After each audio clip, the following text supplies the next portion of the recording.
আজকে রান্না করব পনির, মটর পনির। এই আস্ত পনিরটাকে আমি বেশ এরকম চাকা চাকা করে কেটে নিচ্ছি আগে। এইভাবে কেটে নিয়ে তারপরে আমি ছোট ছোট করে কেটে নেব। আর নিয়ে নেব আমি খানিকটা মটর, সবুজ মটর দিয়ে তো রান্না হবে আমার মটর পনির। আমি পনিরগুলোকে এইভাবে ছোট ছোট করে কেটে নিয়েছি, চৌকো চৌকো করে। আর এখানে ফোড়ন দেওয়ার জন্য আছে তেজপাতা আর গরম মশলা, একটা টমেটো কেটে নিয়েছি, এখানে জিরে আর আদা বেটে নিয়েছি। আর আমার ফ্রিজে রাখা এই যে মটরশুঁটিগুলো কি সুন্দর তাজা আছে দেখুন। আজকে আমি এক বাটি বের করে নিয়েছি এই মটর পনির বের করবো বলে। এই সবুজ মটর দিয়ে পনির রান্না হবে। এই মটর পনির খেতে দারুণ হবে দেখবেন। আপনি আরও কিছু আছে, সস আছে, সোয়া সস আছে, চিনি, লবণ, সব কিছুই লাগবে। তার মধ্যে আমি এই সবগুলো দেখালাম না এখানে, যেগুলো রেখেছি সামনে এই কটাই দেখালাম।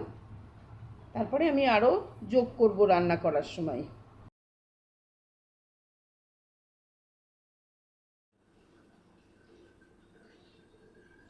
পনিরগুলোকে চৌকো করে কেটে নিয়েছি।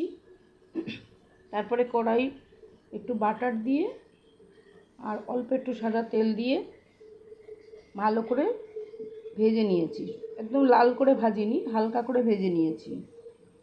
তারপরে সেই কড়াতে যে তেল ছিল তাতেই আমি আরেকটু বাটার দিয়ে তেজপাতা, জিরে আর গরম মশলা ফোড়ন দিয়ে ক্যাপসিকাম, গাজর আর মটরশুঁটিগুলোকে ঢেলে দিয়েছি। দিয়ে একটু নেড়ে চেড়ে তাতে আমি আদা জিরে বাটা দিয়েছি। আদা জিরে বাটাটা একটু কষে নেওয়ার পরে একটু শুকনো লঙ্কার গুঁড়ো, কাশ্মীরি লঙ্কার গুঁড়ো আর অল্প চিনি দিয়েছি। দিয়ে ভালো করে নেড়ে তাতে আমি দিয়েছি কাজু আর কিশমিশ বাটা। ভালো করে নেড়ে নিয়ে একটুখানি হালকা করে আর এই পনিরগুলো ভেজে আমি যে জলের মধ্যে ভিজিয়ে রেখেছিলাম সেই জল শুদ্ধ আমি পনিরটাকে তার মধ্যে ঢেলে দিলাম। দিয়ে বেশ খানিকক্ষণ ফুটে যাওয়ার পরে ঘন হয়ে আসলে উপর থেকে আমি জিরে ভাজা গুঁড়ো ছড়িয়ে নামিয়ে নিলাম। এইভাবে তৈরি করলাম আমি মটর পনির।